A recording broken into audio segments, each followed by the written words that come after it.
la question de l'acquisition, de la location, effectivement, elle se pose systématiquement. La tendance lourde en France, elle est de la part des entreprises à être de moins en moins propriétaires et de plus en plus locataires de leur surface. C'est le cas principalement pour les grandes entreprises. La question de l'acquisition se pose beaucoup au niveau des PME, dans le cadre de l'acquisition non pas par l'entreprise elle-même des locaux, mais de l'acquisition par le chef d'entreprise qui généralement monte une SCI et loue les locaux qu'il possède par le biais de sa SCI à l'entreprise dont il est gérant par ailleurs. Ça lui permet ainsi de se constituer un patrimoine, ça lui permet ainsi d'avoir une visibilité sur les loyers puisqu'il est également gérant de l'entreprise utilisatrice. Voilà. Alors, donc ça, c'est un certain nombre d'avantages que ça peut procurer. Le principal, effectivement, étant que le chef d'entreprise pense ainsi à sa retraite et à la constitution de son patrimoine. Moi, je tiens à vous mettre en garde sur la question de l'acquisition des locaux, surtout en tant que créateur d'entreprise, parce qu'une entreprise en création, par définition, c'est une entreprise qui va se développer, qui risque de se développer rapidement. Il ne faut pas que, parce que l'entreprise va se retrouver propriétaire de ses locaux, que ça la bloque dans son développement. C'est plus facile quand même de quitter des locaux dont on est locataire que de quitter des locaux dont on est propriétaire. Donc ça, c'est la première chose.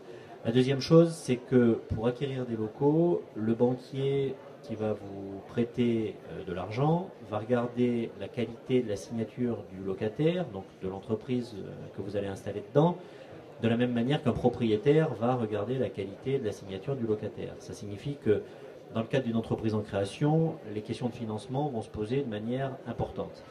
Alors vous pouvez effectivement disposer de fonds propres ou disposer de la trésorerie qui vous permet de faire cette acquisition. À ce moment-là, la vraie question, c'est de savoir s'il vaut mieux utiliser ces fonds propres pour développer l'activité de votre entreprise ou s'il vaut mieux l'utiliser pour l'immobiliser, enfin, ou s'il vaut mieux l'immobiliser dans l'immobilier. Ça, après, c'est des questions de stratégie, j'ai envie de dire, mais enfin, ce qu'on constate généralement, c'est que quand une entreprise dispose de fonds propres, elle préfère utiliser ses fonds propres pour développer son activité plutôt que pour acquérir de l'immobilier. Globalement, l'acquisition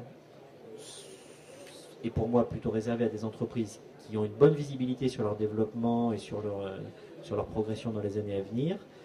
Elle est réservée à des entreprises qui ne vont pas gêner leur capacité de développement en immobilisant de la trésorerie dans l'immobilier. Et elles sont réservées à des chefs d'entreprise qui ont conscience qu'être propriétaire d'un bien immobilier, c'est aussi quelque part un métier. C'est pour ça qu'il y a des gens qui en ont fait leur métier, qui sont des foncières et des investisseurs institutionnels. C'est-à-dire que derrière, c'est quand même, il faut s'en occuper. Quand on est en copropriété, il faut aller aux AG de copropriété. Quand il y a des travaux à faire, il faut être capable de s'en occuper. Donc, il faut avoir conscience que quand on paye un loyer à un propriétaire, on a derrière quand même un service qui est rendu. Si on ne paye pas ce loyer, si on est soi-même propriétaire, on doit un peu mettre la main à la pâte.